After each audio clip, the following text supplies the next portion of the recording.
Welcome to The Finisher, a podcast about professional wrestling and all things, well, wrestling. Here are your hosts, Jerry Pickering and Dan Nawrocki.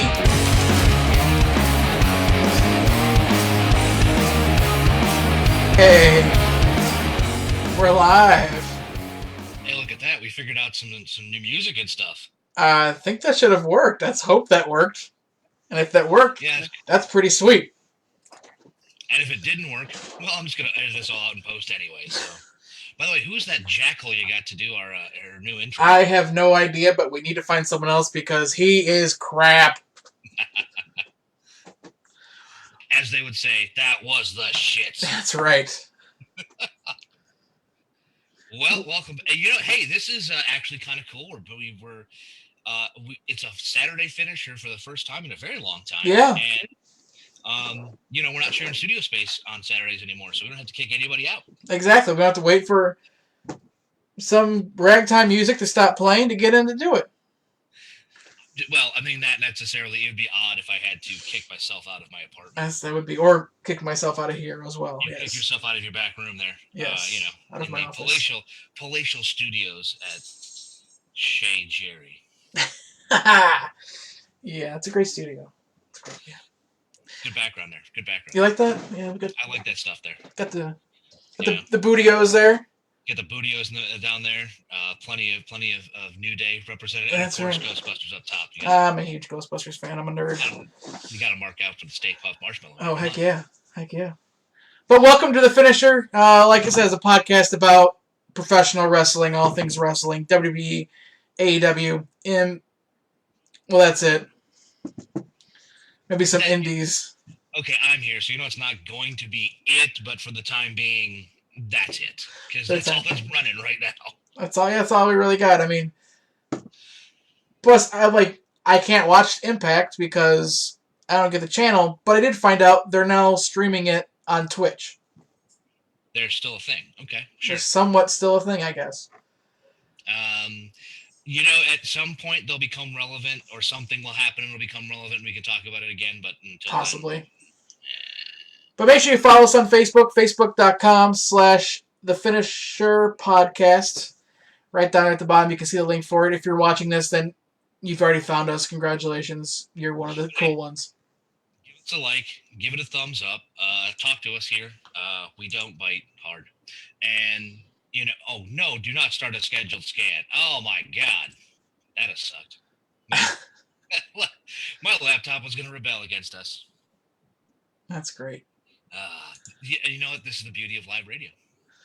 Live radio, baby. What we're doing here, baby. But make sure you follow us on Facebook. Follow us on Twitter. Twitter at TheFinisher20.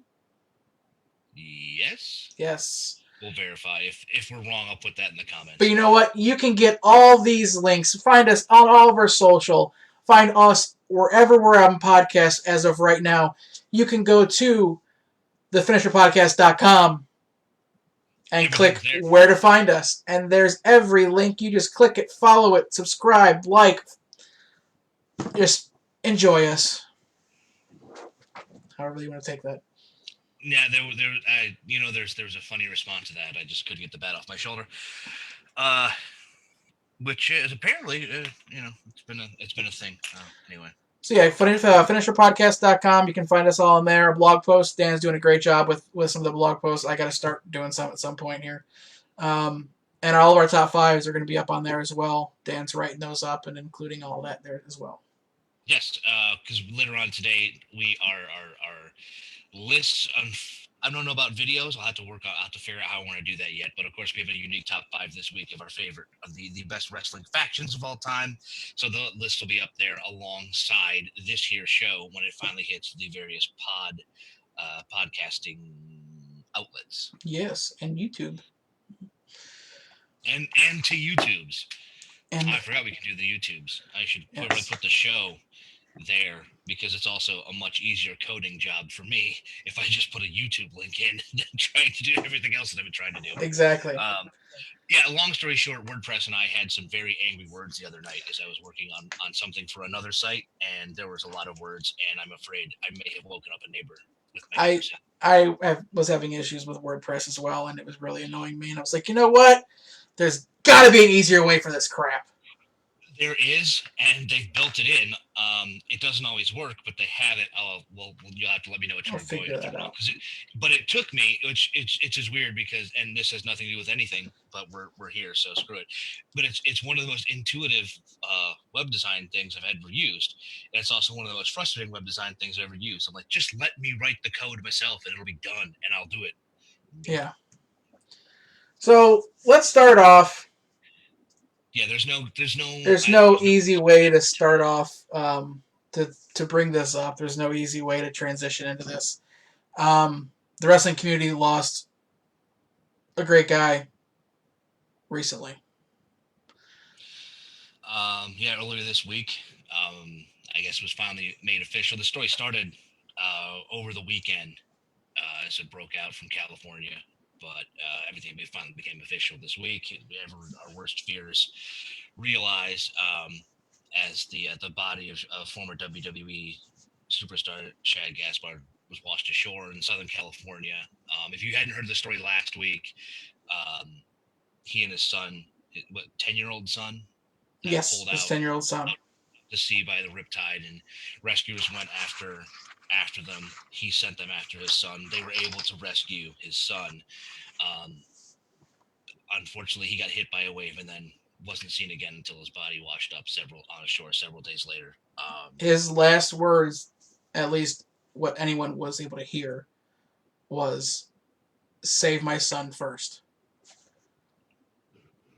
And there's a lot. The last several days, you've got a lot of touching tributes by people he worked with and people he knew on Facebook and Twitter. And it's personally, it's one of those that it hits a lot harder as a fan. Obviously, and as someone who didn't know the guy personally, never had a chance to meet him even, but it hits a bit harder as a wrestling fan because it's not. And I know this sounds so horrible to say, but it's kind of the business. But it's not your typical wrestling death. I mean, when you look at it, I mean, this is a guy who was 3 years older than us. That's it. Yeah. There. And it wasn't anything else that we're used to reporting on when we talk about that. It was him being a hero. Yeah. And then the thing is, I think Mark Henry is the one who started it, nominating him for the Warrior Award. Absolutely. For this coming, next year is 2020, 2021, I guess would be. Yeah. I'd say, or if they do the Hall of Fame later on this summer. Yeah, because they never really had a nominee for the Warrior Award this year. No, they never got a chance to announce that. So absolutely, it still could be him. Hopefully, the internet can get behind Mark Henry's effort and kind of get him recognized. And if we find a petition for it, we'll definitely post a link so you guys can sign it as well. Yeah, just a devastatingly sad story. And again, and the guy heroically sacrificed himself for his son, and on top of that, sounded like a generally good guy. I have a video I'm gonna post later of MVP with him watching Kofi win the WWE title. Oh, that's very cool. So that's a pretty cool moment there because they all were in there together at some point. So right now, what we're gonna do is we're gonna take just a moment of silence for the podcast and do a 10 bell salute. So here we go.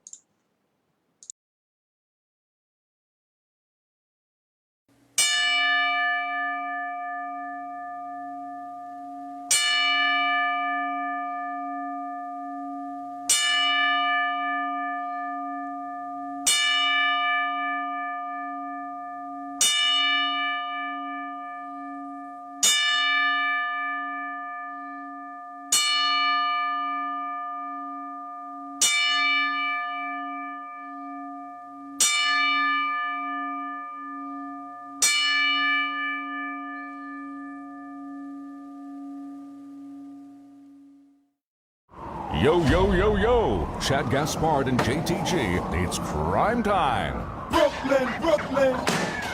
Bringing the hood to you. Bringing it, what you gonna do? Bringing the hood to you. Bringing it, yeah, that's how. Hey yo, no more Hollywood. This is Hollywood, and it's crime time. Be scared, you probably should. I come from the streets. I was raised in the gutter. I run up on your mother for that bread and butter. Mess around with these crooks, get your property took. Robbing is my job. I get paid off the books. Marvin with my squadron coming to storm. Tell you what, I like that. I like the whole group. Oh, great tag team, highly entertaining. I mean, And the sad thing is they were in talks to come back. Vince wanted to bring them back, and the rumor mill was they were going to have an angle with Street Profits. oh, that'd have been a lot of fun. It would have been a great. That'd have been a lot of fun. Those four guys together would have been a lot of fun. But, a lot of great segments. But now we got Street Profits versus the Viking New Age Raiders. Yeah, I never actually did go back to see how their axe throwing competition went. That's a thing for maybe later on or another show. God, it was awful. I can imagine. All right, so let's see what we got here. Well, actually, we were talking about this a little bit amongst ourselves last night, and I thought, this is the thing that we should bring to the show. So we had a question, believe it or not. Oh, we did. This is listener interaction. The listener interaction segment of the program is listener Dave sent us a message to our Facebook page and asked us if we knew anything about a potential sale of the WWE. So, Dave, we've done our due diligence in doing some Googling and scouring around and maybe tapping some sources that we may or may not have. I put a call out to Vince. I haven't heard anything back yet. And that was a rumor that kind of came out, actually started before they did all the salary shedding in mid-April. And that the family was looking to sell their way out of the business, and they may be looking to sell out to their broadcast partners in Fox and or ESPN. Was that Dutch Mantel? Yeah, it was a tweet that Dutch put out that he had insider knowledge, and generally, I mean, Dutch is well connected in the business. There's no reason to doubt him on this, but it appears, at least publicly so far, and 2 days from now this could change and we look like idiots, that is unfounded. That was the talk about it. The more likely thing when it comes to money and the family is something going to be involved with the XFL. And Vince may be able to actually buy his way to buy the bankrupt company. And a fire sale. To what benefit that would be. Because I would imagine if you're going to buy all the assets like that, then all of a sudden there's an actual single target. So anybody who happens to have been wronged in the wage department, a la your former commissioner, can directly sue you. But I am not a labor lawyer, and I didn't stay at a Holiday Inn last night, so I have no idea what I'm talking about. But as far as we can tell, not only are there really nothing in the works to sell the company, I have a very hard time actually seeing that company leave that family for the foreseeable future. Yeah, I don't see any McMahon giving up all their shares to sell it. Yeah, that's the other thing, is between the family and a lot of the senior staff, there's a lot of A-level stock of that company that they would have to turn around and buy out people for. And I don't see, especially now, like Fox, I'm sure would like control because of where the ratings are going. I'm sure that would be a pie in the sky thing for them to control that show that they've invested into. But I don't see them putting forth all the money that it would take to buy everybody out that they would need to do. Exactly. I don't see Hunter. I don't see Shane maybe. I don't see Stephanie giving up any of their shares. I don't see Vince giving up his shares to sell it. Well, honestly, some of the other people involved too, some of the senior level, like Kevin Dunn, still has a significant amount from the initial offering. I don't see some of these people. Well, at least for the time being, I don't see some of these people getting ready to sell out until they need it for retirement, and I think they still all have at least, you know, a I'm pretty decade sure they plus have that they enough. can work. Yeah, I mean, they're sure. Oh, I'm sure they're not hurting for money, but there's no reason for them to sell now until No. they're done and out of the business. So it may be a little that. I mean, I'm not saying it may never happen, but that's this conversation at this exact point in time probably is nothing more than an internet rumor that was spun That's up it. outside of one tweet. So, Dave, that's the best we got at the moment in response to that. Yeah, And neither of us see it happening anytime in the near future. But if you happen you listening and can think of any question you'd like to throw out here, we'll keep answering questions on the show if you throw them at our Facebook page. Send us a message. Talk to us. Yeah, no, like I said, we don't really bite, so we will be as interactive as we can, and we are working on trying to find more ways to make the show a little bit more interactive in the coming months as well. Yes, possibly. We've got some ideas. So some big news coming out of SmackDown last night. Yeah, it was actually a busy episode. SmackDown's got a new acquire. Yes, they do. Signee. Traded from Raw. Reborn or resurrected AJ Styles is now on the blue brand. No word on what compensation Raw got back for AJ Styles. I was gonna say, what did Raw get? I'm assuming it's a 2021 draft pick and cash considerations to be named later.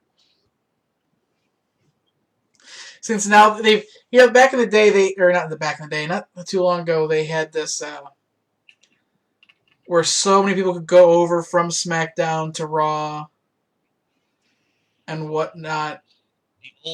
This was just wild card. A year ago, they had the wild card rule, and on this it was actually about a year ago now that they finally decided to kill that off because, as we did on this show, and many people did in public forums, just crapped all over the idea because if you're going to do that, why bother doing a brand split at all? Just put the shows together because it was so horribly done, and now we don't have a wild card rule as much as we have by invite. We have a cross. Invite you over, you can come over and do the other show. We have a cross promotion, and it's happening like 4 times a year or something like that. I think they said. Well, yeah, but by the letter of their rule, which is why King Corbin was on Raw this past week. If for whatever reason, whatever authority that isn't there decides to invite you, you can go and work the other show. It's a watered down wild card rule because there's no authority figures to actually issue the invitation, so it's just kind of I'm making you work Monday night and you hang around, you're working Friday night. Well, having them come over, bringing AJ over to SmackDown tells me one thing: AJ will be your new Intercontinental Champion. Actually, that sounds pretty good. It's well, both he and Jeff Hardy advanced the Intercontinental title tournament. I imagine that might be your final, unless I've got the brackets mixed up in my head. So that'll probably be what you're comfortable to see at Backlash for that reason, so they can put those two together. It gives AJ something to do, and they're wanting to push Jeff Hardy back to the moon. I could see them going either way, but I think you're right. Plus, you got to get star power back onto SmackDown as it's starting to wane. It is. It's starting to waver back and forth. A recognizable name that is working kind of consistently right now in the middle of all of this, like AJ Styles, is essential to have on SmackDown. Most definitely. That was my thought is when he was put into that Intercontinental bracket run. And I'm like, all right, well, there's your winner. I don't see these listed guys. It was the only one I could see winning was Jeff Hardy. Yeah, that's the only one I could see. And I wouldn't be surprised if the Intercontinental title run might be a laid-back message from the office. Hey, sorry we fired your faction out from underneath you. Here's a title run. Yeah, pretty much. We promise not to bury the Intercontinental title on the pre-show matches of pay-per-views if you Awful. don't hate us. Awful that they even do that to that belt. I mean, they could put him in, and make it a fatal 4-way at Backlash for the Universal title. Since No, now it's a 3-way. It would officially be a triple threat match because it is not, in fact, a triple threat. Oh, I thought you said it was. Well, no, there are 3 men involved. That also made last night when they realized they had a pay-per-view coming up and no challenger for the Universal Championship. But on an episode of the Dirt Sheet, it officially became that at Backlash, Braun Strowman will defend the belt in a handicap match against The Miz and Morrison, which also to me says that if they actually the opportunity for shenanigans here. Yes. What do you do? It's a handicap match, not a triple threat match. So what do you do if Miz pins? Do they both win the belt because they're technically in a team? It's just like. How many times are you going to see Miz try to pin Morrison and Morrison try to pin Miz while Braun is out of the ring or something real quickly just to get the title? So, but there's the thing. I mean, again, and we're talking quote unquote rules in wrestling, but because it's a handicap and not a triple threat, that's right. That won't work. That doesn't work. That the outlaw rule doesn't allow for things like that. That's right. That's why they went. And do you remember this at a time? And I don't know how often it gets referred to now because I don't think the scenario comes up. But for a while there, especially when they were doing a ton of multiple team matches and a ton of multiple tag team matches for the title, the broadcaster would always bring up the outlaw rule that, one team can't both get tagged in and then pin each other just to win the match and get it over with. Yes. I've heard him mention it quite a bit. See? Okay, so It's one of those things. So that might also be coming up in this. Initial reaction, we'll see how the build goes. I could come around to it by the time we get to Backlash, but it seems like hey, we really need to get somebody in here for a title match, and there's we haven't had a chance to build any legitimate challengers. There's a very good possibility, and actually this would work, that in a couple of months we may see another trade from Raw to SmackDown as Bobby Lashley comes over, because you need believable title contenders for Braun Strowman. And right now, off the top of my head, he's the only one not named The Fiend that I can think of that could slot in there and would be believable. Yes. Speaking of Braun Strowman and a competitor, Bray Wyatt, there's still that. I mean, is that done? But that's the thing. I would think not, because he didn't defeat The Fiend at Money in the Bank. He defeated Bray Wyatt, so there's potential there. There's still plenty of potential there. And who knows what's going to happen with Bray Wyatt, who he's going to bring with him. WWE, they just filed some new trademarks. And one of the trademarks being Sister Abigail. Which blows me away that they're just getting around to trademarking Sister Abigail. Like, you would have figured when he started using that, I don't know, 7 years ago as the name of his finisher, you might want to go ahead and lock that one down. If Cody was a dick, was a true dick, he'd have filed for that a year ago when the company started. Oh yeah. If you really wanted to stick it to Connecticut, you'd have just gone through and taken a look at things on their shows that could potentially be IP, but they hadn't filed for, and throw that up there. Because even if he didn't get it, they would still be locked up in litigation for a while. And one of the other, they filed 3 trademarks. One, I said it was Sister Abigail. One was In Your House, so I'm guessing they just re-upped that. Well, yeah. Again, same thing. I'm kind of surprised that it wasn't, but oh God, that's like 2 weeks away now. Yeah, and the other one was Def Rebel. Death Rebel? Def, DEF, space, Rebel. Def, that's Def Rebel. Like like No. Def Jam Records. Yeah. Like, no clue if it's going to be a faction, a person. Who knows? I mean, if it's gonna be a nickname, it's not the most elegant of some of No. that, but okay. Not at all. There's some possibilities there. Like a lot of the wrestling business, all this stuff's kind of hanging up in the air because we're in a really weird time. It's the weirdest post WrestleMania air time ever. I missed that WrestleMania. The Raw after WrestleMania, man, that crowd is always. Yep. Although, and I will. I'm not trying to push a transition, but I will start to mention it at watching some of bits and pieces of Dynamite on Wednesday night, and they had some more people in the at Daly's place than they did before. So more of the locker room came out and was around the ring, and it sounded like they had more staff. WWE was rumored that they were going to start doing that. Some celebrities and some of the people in the back were going to be out around the ring in the quote unquote crowd. I haven't seen it yet. But it was great to hear noise, to hear things, people reacting. Yeah. To these, and then it's all workers, so that they were told, hey, act like a crowd here, and cheer your friends along, mess with them a little bit. Exactly. I mean, they've got a great idea to show up on Raw. Not to cut your stupid thought off, but it'd be great if Gronk shows up on Raw. Yeah. He's technically got a contract. He holds one of their titles, and from what I saw on Instagram, okay, so he announced he was coming back and got a contract with the Bucks right after WrestleMania. So we're at a month and a half off. Yeah. Dude has already put back 20 pounds of muscle back on his frame.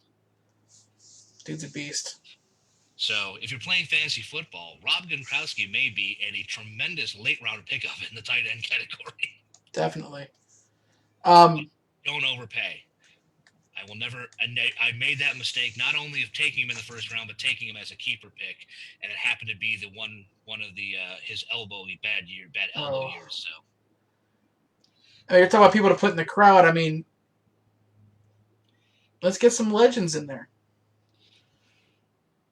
Like, let's put Undertaker out there. I mean, he just signed a lifetime deal. Well, I mean, you want to put some people out there that would be like visible and audible, but you don't want them to become the show. Like it was no big deal to have like Billy Gunn and his son and MJF and Sean Spears on the outside, because they were themselves, but they didn't become a part of the show. Undertaker would be the show if he showed up on Raw. Flair would be the show if he. That was my next one, was Flair, because he just signed another contract. Yeah, and he is 78, something like that. He's not that. He can't be that old. Hang on, don't do that to me.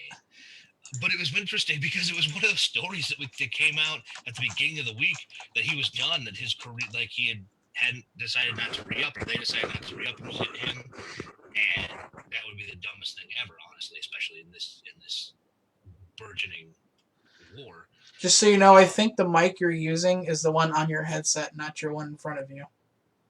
Really? Tap your mic in front of you. I hear that. Now tap your other mic. Nothing. Really? That's highly disappointing. Well, I'm still going to stay in front of this mic because I feel like that's highly disappointing, which means I sound like ass. You don't sound bad in my headphones. That's the thing.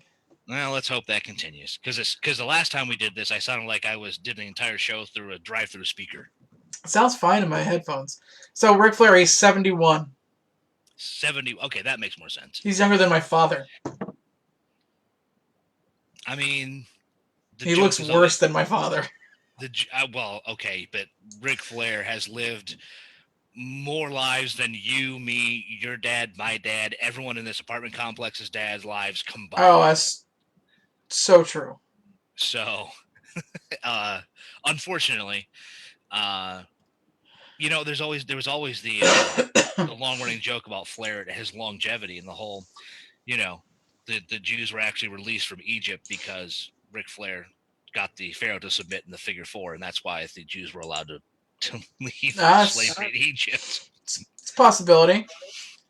You know, we could go on and make old jokes about Ric Flair for days upon days. Oh yeah. But hey, I'm glad he's still kicking. That's all that's important. So we're gonna do predictions for Double or Nothing. This is a first. It wasn't until before the show that I realized that we hadn't done an AEW prediction before. Well, the thing is, when AEW first started, and we were still in our season 1, I said, you know what? Let's start picking up AEW. You know, starting in January, starting in 2020. Well, then the crap hit. 2020 happened, and here we are. and this is the first time we're going to be able to do predictions for AEW. So we're going to do our predictions for Double or Nothing. Right now, your current reigning, defending, oh man, how do I finisher champion, who is scrambling because he was not prepared for an introduction, the reigning, defending, undisputed finisher predictions champion, Dan Nawrocki.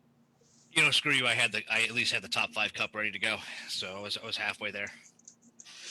Brad on our Facebook said the Jay Lethal and Ric Flair on TNA Woo Off was amazing. You ever seen that? Oh my God, Jay Lethal has an uncanny ability for impersonation, because his Black Machismo was amazing. Yes. Of a character. It might have overstayed its welcome, but it was amazing. And even more importantly, he got the blessing of the Macho Man when doing that one. So wow, before he passed away. Yeah. So they briefly ran into each other in TNA.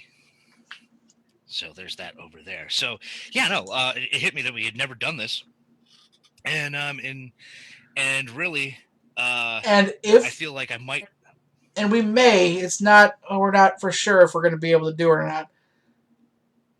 Live stream the pay-per-view, possibly, maybe tonight. I don't know. We're still working out the details. If there's any details that we can make happen. So stand by and wait for a notification for that. Possibly, maybe. So. Never say never in this business, isn't that what they say? Yeah. Anything can happen. Yeah, pretty much. So let's go ahead and do now. I feel like I might see. I want to say. Well, I actually have been trying to watch Dynamite, or at least catch highlights every single week. I try to watch Dark every single week, so I haven't. I feel like I should have a better idea, because I know you've been a little more spotty when it comes to watching on Wednesday nights. However, I'm honestly not sure, because even though this believe it or not, this company's a year old, still don't feel confident in saying I understand their style of booking and I understand me neither. The direction of the company, which isn't necessarily a bad thing. If you have fans guessing at what you may or may not do, that's actually a good thing. It's one of those rare, especially recently, it's one of those rare things to have fans talking, because they don't know what you're going to do. True. So I will run these down. As we were starting, made my quick picks, and I know you're making all your picks from the hip. So from the hip, we will start with the pre-game, the buy-in, the pre-show match, a tag team encounter for a future AEW World Tag Team title shot, as Private Party takes on Best Friends with Orange Cassidy, of course.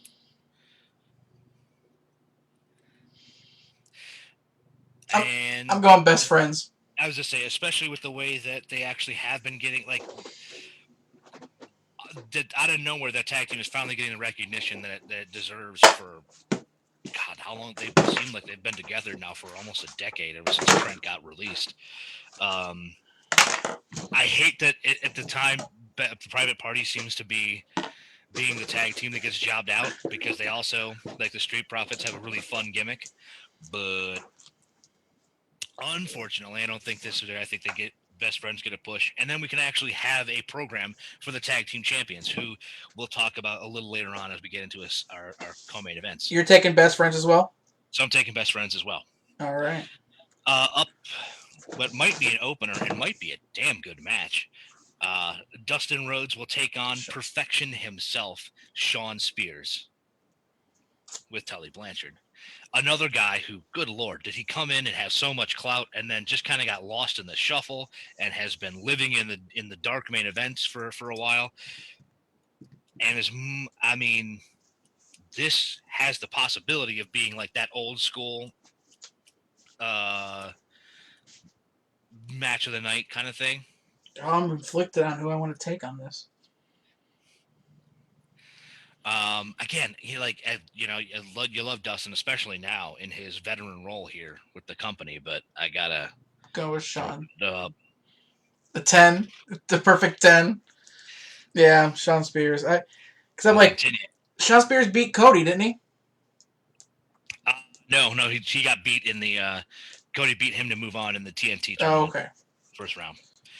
Up next, actually, a last-minute replacement from Wednesday night. If you happen to see Dynamite and see Dr. Britt Baker be on the receiving end of having Nyla Rose dumped on her knee, and what looked like it could have easily just hyperextended her knee. She is out for quite a while, I heard.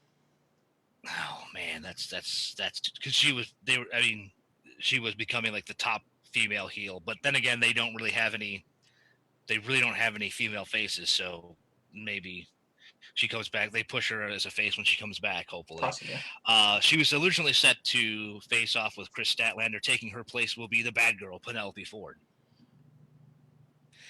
Which is where I'm going, because again, another team that has sort of been the recipient of a push out of necessity because they're here. They live in Florida. They've been able to work every week. So we've seen a lot of Kip Sabian and Ford and Penelope Ford. So it's Penelope Ford against who again?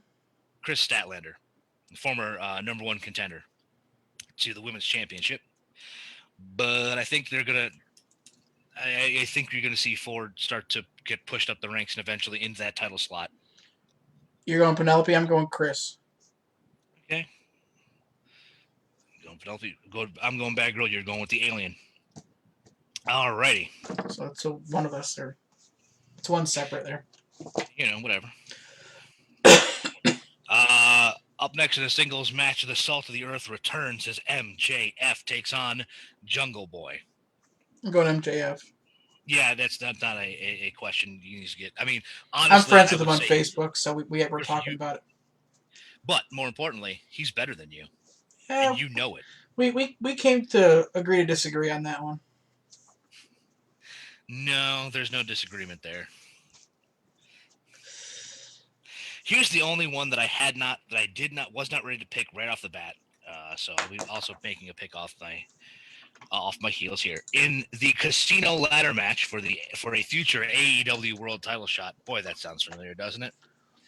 This one has the potential to be an utter high spot cluster, as Darby Allin, Colt Cabana, Orange Cassidy, Joey Janela, Scorpio Sky, Kip Sabian, Frankie Kazarian, Luchasaurus, and a mystery opponent will battle for a world title contract. Oh, Jesus. Yeah, right?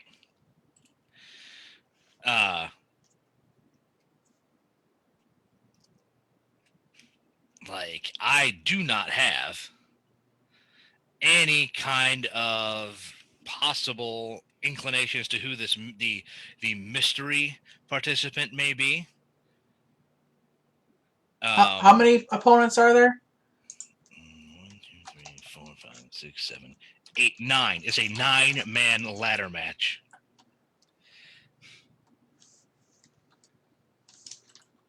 Is that with the mystery opponent? Yeah, with the mystery opponent there. All right. If you go away, Facebook. Yeah. If you, I don't want to turn that stuff off. If you go and number those straight down in order, 1 through 9, Okay. I will pick number 8. So you're going with Luchasaurus. I guess. I just did a number generator and just picked 1 through 9. Fair enough. And the worst part is I hate to I hate to throw away everybody else in the match because, like, personally, I would love to see Colt Cabana get a run on top because I am such a fucking mark for Colt Cabana, but that's beside the point. Uh, Orange Cassidy could be fun, but you'd never be able to run a. You'd never be able to run an actual program with him, unfortunately. Title run. So yeah. Anyway, I have seen some names. I mean, what? Hey, before you say anything, I'm going with number 9 instead. You're going with the mystery opponent? Yes.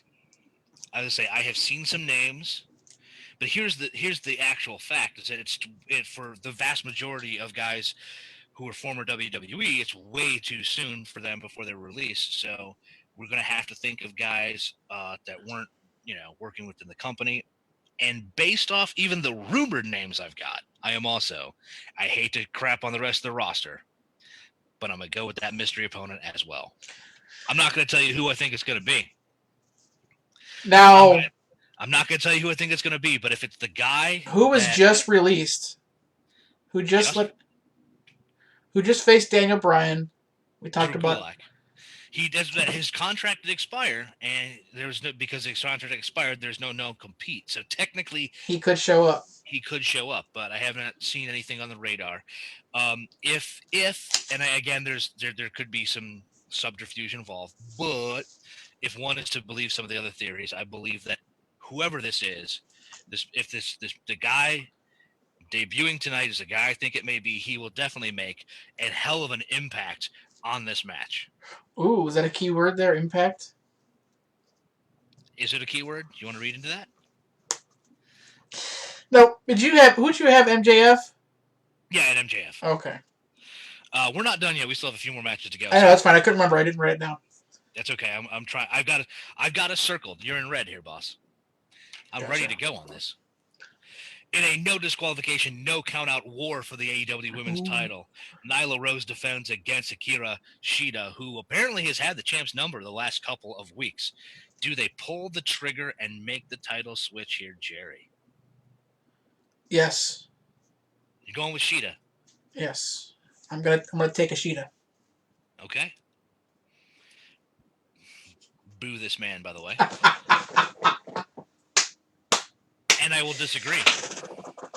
You going Nyla? I'm going to go with Nyla Rose. I don't think, clearly at some point that belt was going to go to Britt Baker. So if that's going to be off the cards for several months, I don't know if they're ready to make some moves yet. All right.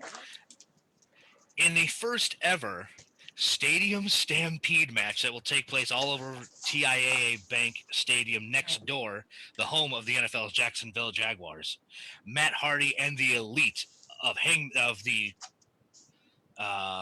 World Tag Team Champions, Hangman Adam Page and Kenny Omega, and the returning Young Bucks will take on the Inner Circle. Chris Jericho, Jake Hager, the Spanish God, Sammy Guevara, Santana, and Ortiz, and they had a ridiculous brawl in the end zone at the conclusion of Dynamite this past Wednesday. There's still some tension there between the rest of the Elite, and Hangman, and reportedly Matt Hardy will be working tonight with a bruised rib that he bruised diving from the stands onto the field in the middle of Wednesday's brawl. So this could be quite the interesting thing here. I'm going happening all over the Jaguar Stadium. I'm going Elite. Yeah, I will also go with Elite. Now this was allegedly this was supposed to be your Blood and Guts, your Blood and Guts War Game style match back in March, and that's why I think you know what? No, I'm going to keep it. Because there's enough heat there that even if the faces do win here and there's still tension here, you can easily bring these two back together in the fall to have your Blood and Guts. Oh, yeah, definitely. The heat will be there. Your semi-main event to crown the first ever AEW TNT champion. Cody will take on Cody with Arn Anderson will take on the Murder Hawk, Lance Archer, with Jake the Snake Roberts. And before you say anything, if you did not get a chance, go up on YouTube when the show is over, go to the AEW page, and find the face-to-face promo that Arn and Jake did in the middle of the ring on Wednesday night, and going, at no other time in my life would I say I would like to see two men in a wrestling ring going at it, and these two men being in their late 60s. But now I want to see Arn and Jake. It would be the slowest wrestling match ever, but just on promos alone, you want to see Arn and Jake. So I can't wait to see this match tonight. Okay, I see a mini Jake. So does that mean you were going with? It's an autographed mini pop. Yes. Jake the Snake Roberts. So does that mean you're going with his charge and Lance Archer? Just because I have this, yes. As much as the talk has been for months that Cody believes he needs to win this title, I don't think he does tonight. It may You be taking Lance Archer? I don't think he wins it tonight. I think you want to get this guy over. We've been slamming Archer over. What better way to do it than to give him a belt and a run throughout the summer of nobody coming close to challenging him. Just dominant in this belt. You know what? I was always a huge fan of Jake the Snake. Like, it was one of my favorite wrestlers as a kid. Now, I know he's not getting the belt, but he's managing him, so he kind of has a run with the belt a little bit, and it kind of makes me feel he's got the belt. Yeah, he's getting a run with the championship. Yeah. Also, they did threaten on Wednesday to bring out the Snake, so there's that. Yes! I know it's not Damien, but we're just going to ignore the really odd and awkward and disgusting piece of business they did with Brandy about a week ago, or 2 or 3 weeks ago as well. I didn't see it. I'll have to look it up now. No, you don't. Trust me. Well, actually, if it were anyone else but Jake, it'd be extremely offensive. Let's put it that way. Really? On to our main event. So for the first time on pay-per-view, Jon Moxley will defend the AEW World Heavyweight Championship against the leader of the Dark Order, the Exalted One, Mr. Brody Lee. After having sacrificed his favorite charge, the Dark Order, on Wednesday night, after 10 got his arm broken for the cause, I'm going to go... Mr. Brody Lee bring the belt home to the Dark Order. I'm going Ambrose. Yeah, no, it's definitely Mox. Mox, sorry. No offense. I mean, this actually, and I was going to say, this has potential to be a pretty good match. That'd be a great match. The one thing that everyone forgot in the case of Brody Lee while he was up in WWE, but dude can work. Dude can work for a big man. So we have... Mox works really well in those big man, little man matches. He does. We have 2 matches that differ. We do, and they're both the women's matches. They're both women's matches. And it's, I don't want to go into a rant because we're coming up on time. We still have to go to our top 5, but it also says a lot about the confusion in general, the booking of AEW's women's division that needs to improve quickly. Yes. Now, speaking of, we were talking MJF, he's got that match coming up. I have a clip, and I'll put it on our Facebook later. It's MJF as a child on the Rosie O'Donnell show.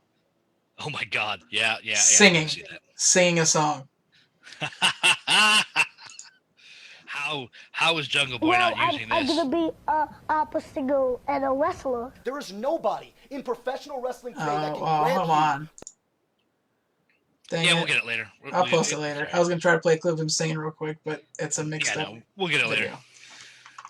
So now we got our top 5. It was the top 5 best wrestling factions, stables, like whatever you want to call it. Mm-hmm. We don't have our Number 5. Any of those audio clips yet or anything, but Yeah, we don't need those. But what we'll do instead is go with Jerry's number 5 best faction. number 5 involved 3 men: Hogan, Hall, and Nash. Number 5 for the New World Order. NWO. For life. Can't do too sweet. Thanks. The machine gun said that shit is dead. On Twitter this week. I saw that. It's not dead. It'll never die. No, it's dead. Because pretty soon the originators aren't going to be able to, like, the arthritis in their The hands. arthritis won't be able to let him do it. Of the too sweet. And, yeah. That is my number 5. So he went with the New World Order at number 5. More on that later. How about my number 5? Your number 5. On my number 5, I would say we shall shock the system. Okay. The Undisputed Era, the modern-day Horsemen. The UE pretty much took the blueprint that Rick, Tully, Ole, and Arn set out in the mid-'80s, and it is working and thriving again in the 2020s. You get the feeling that these 4 men were given these positions in the company, and they take it very seriously, and they repeatedly have led that locker room with their in-ring work and promos. And there is still so much potential for these 4 guys once things get back to normal and we have a regular normal NXT. They can resume their proper places on top of that card and really, hopefully, please God, on Raw or SmackDown in the very near future. Yes. So, all right. I like that. Number 4, Heart Foundation. The 96, 97 incarnation, I'm assuming? Yeah. Okay. That's my number 4. Okay. So what I'm feeling from this whole thing, 2 things is that when we were talking about this last night about 2:00 in the morning, you legitimately did go to bed after we stopped talking, and I sat down and started writing. I went to bed. I was out. More on the Heart Foundation as well. My number 4. I got more on it. Let's no, I got that. Never mind. My number 4. Often overlooked, but should not be, the Heenan family. Ooh. I pose you a question. Who was Hulk Hogan's greatest rival during his long run on top of the WWF? Is it Warrior? There are those that would say the Warrior. There are those that would say Randy Savage. That was But my I one. posit to you that it was, in fact, Bobby Heenan. Okay. Think about the number of Heenan's charges that Hogan turned away from basically 84 to 91. Big John Studd, Mm-hmm. Hercules, King Kong Bundy, his former best friend Paul Orndorff, of course, Andre the frickin' Giant, Andre the Giant, and even later on the run, Ric Flair. The Heenan family, for like an 8-year run, was always positioned relatively high on the card and involved in the most public and important storylines in the company. And even though he always had a ton of talent in his stable, it all revolved around the brain. Oh, yeah. It all revolved around the brain's heat. Also, for years, he managed Haku. That's You true. have to like Haku. You don't speak ill of Haku. No, seriously, don't speak ill of Haku. What's he going to do? Ask what culture. Oh, really? I don't know. Something else I have to look up. Apparently, do you not know? Are you not familiar with the reputation of Haku? Not really, no. Holy shitballs, sir. Go find yourself some shoots on YouTube talk about it, because every single person that will talk about Haku in an interview will say 2 things. He is quite possibly the nicest guy that they've met in the business. That friend that would give you the shirt off his back. And if you tried to mess with him, there's a good chance you would leave that confrontation missing an ear, missing your nose, missing an eyeball. Yeah, that happened. I want to see, hear, and smell, so I'm not going to say anything. He's a great guy. I like him very much. He's my best friend in the world. Yeah, you don't. You have to like Haku. All right, I like Haku. I like him. Good guy. Great guy. He's a good guy. He's the best guy ever. Trust me, I know good guys. Salt of the earth. Your number 3. I'm sorry. Your face when I mentioned that he popped the guy's eyeball out in a bar fight was priceless. My number 3. Your number 3, and okay. This is the Four Horsemen. Number 3. Now, yeah,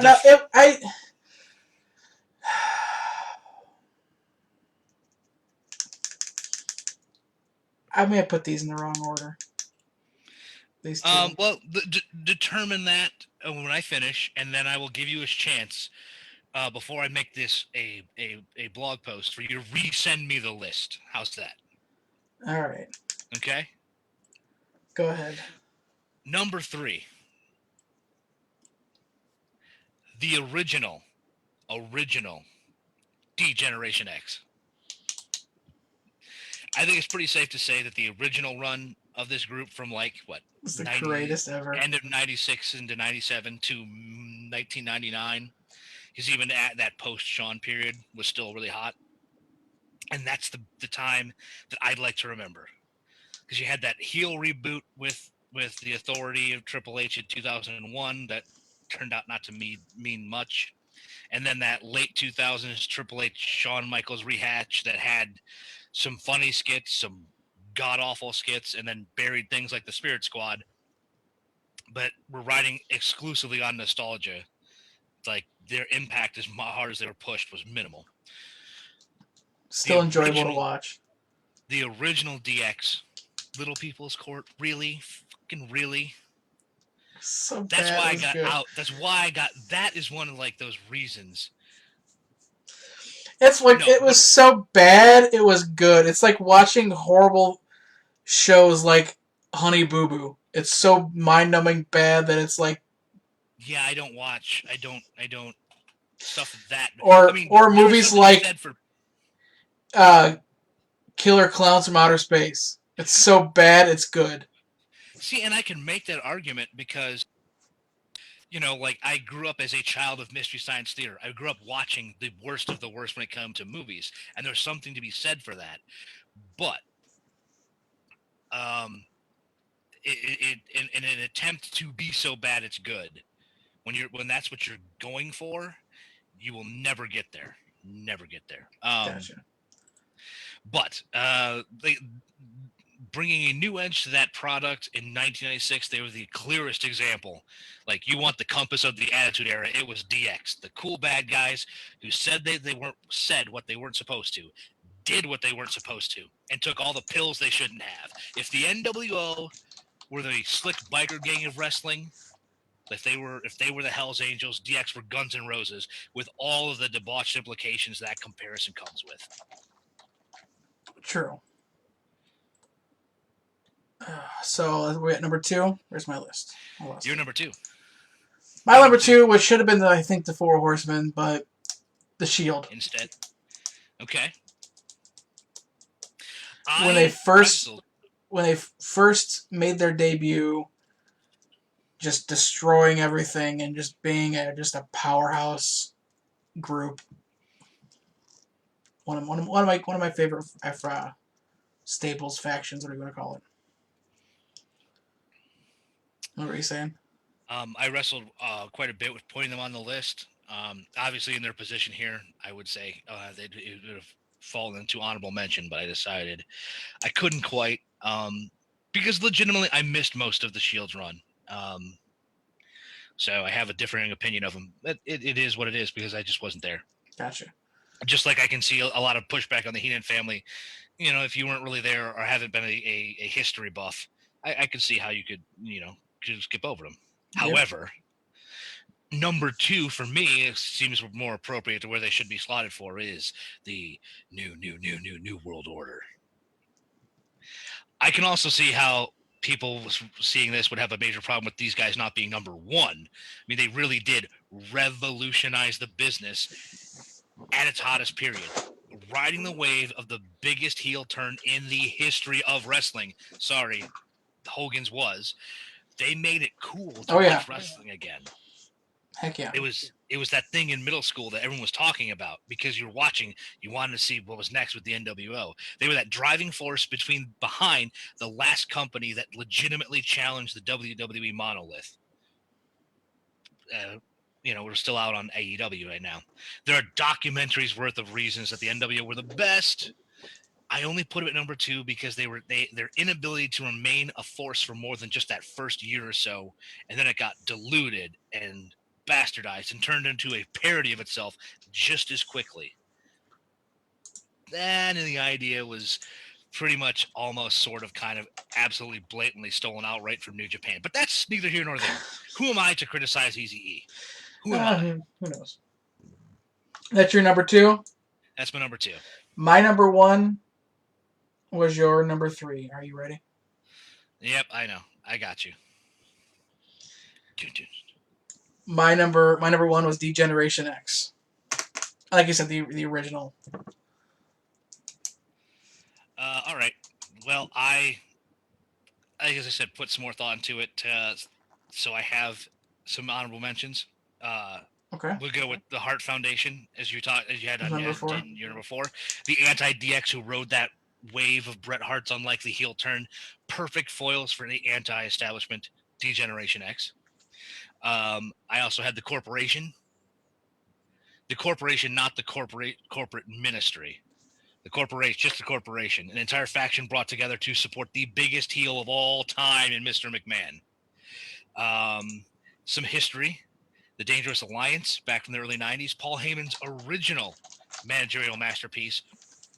The Alliance swept in when Flair and the Horsemen left the heel void wide open in WCW and had, think about this, one of the best collections of pure talent of all time. Rick Rude, Arn Anderson, Bobby Eaton, Larry Zbyszko, and some J-Bro named Steve Austin. Also, from a little bit earlier, the Varsity Club, a personal favorite of mine. Again, the talent involved, and I really like the idea of a faction based around guys with like legit amateur wrestling backgrounds. But I mean, Mike Rotunda, Daddy Wyatt, Rick Steiner, Dr. Death, Steve Williams, Kevin Sullivan. I'll mark out for him all the way. And then the one active on my list, the Bullet Club, NWO, Mark Japan. The amount of talent and titles that have gone through the BC Clubhouse is incredible. And really, think about it, every former leader of this group has gone on in one way or another to be a world heavyweight champion. Correct. Something to be said there. But correct. The number one's obvious, and it's the place where it should be. The Four Horsemen. Sometimes just the first is the best. Obviously not the first faction in wrestling. Those have been, but those have been around as long as this has been a sport. But the first to take all the top guys in the biggest promotion, give them the ball, and let them run. Exactly. They were the best. They knew it. They made sure you knew they knew it. Everybody held gold at some point. That's why I compare them to the UE, even through multiple incarnations.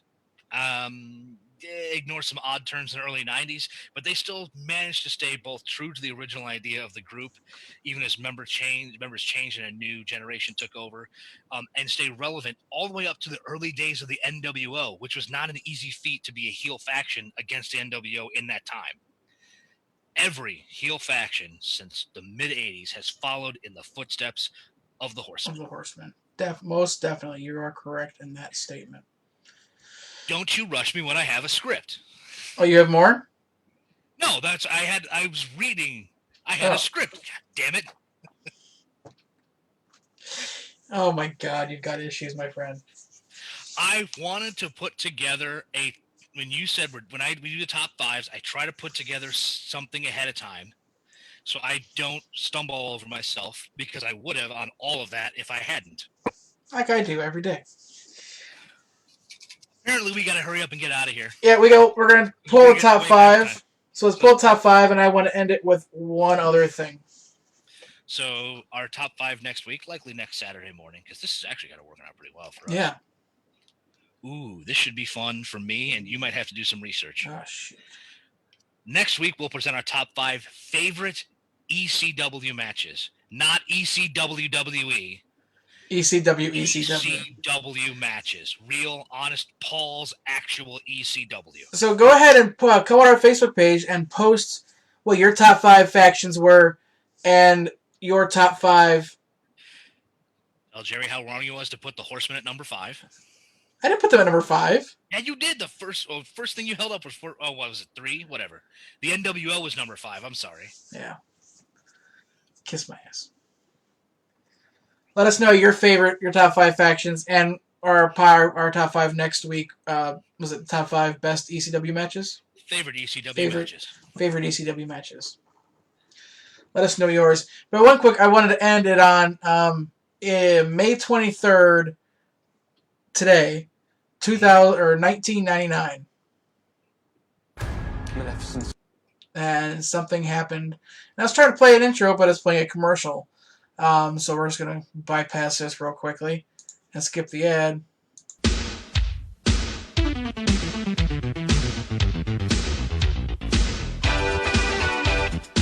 And if you know that music, you know who that is. One of the darkest days in the history of the business. A very dark day. May 23rd, 1999. Over the Edge. Owen Hart. It's been that long, man, that he's passed away. Yeah. And I gotta go watch. What's the show? Dark Side of the Ring. Dark Side of the Ring. I gotta go watch that episode that premiered. And if you're following the drama around this and comments being made by his family and multiple people involved in the business, to just ignore that. Honestly. Yeah, I know. Ignore the drama around it. And his wife is still making comments on it. Yeah.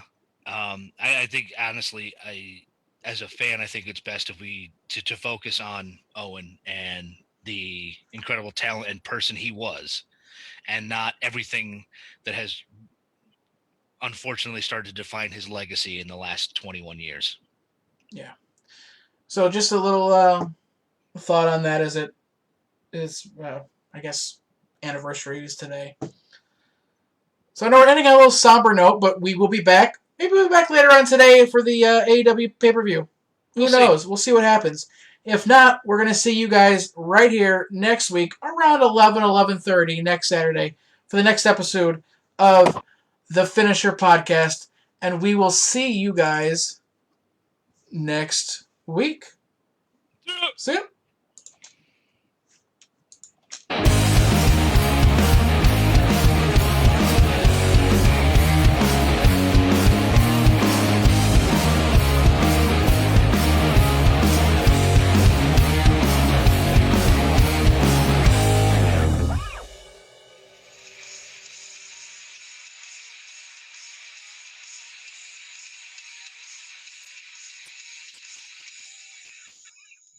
Well, the music's coming through.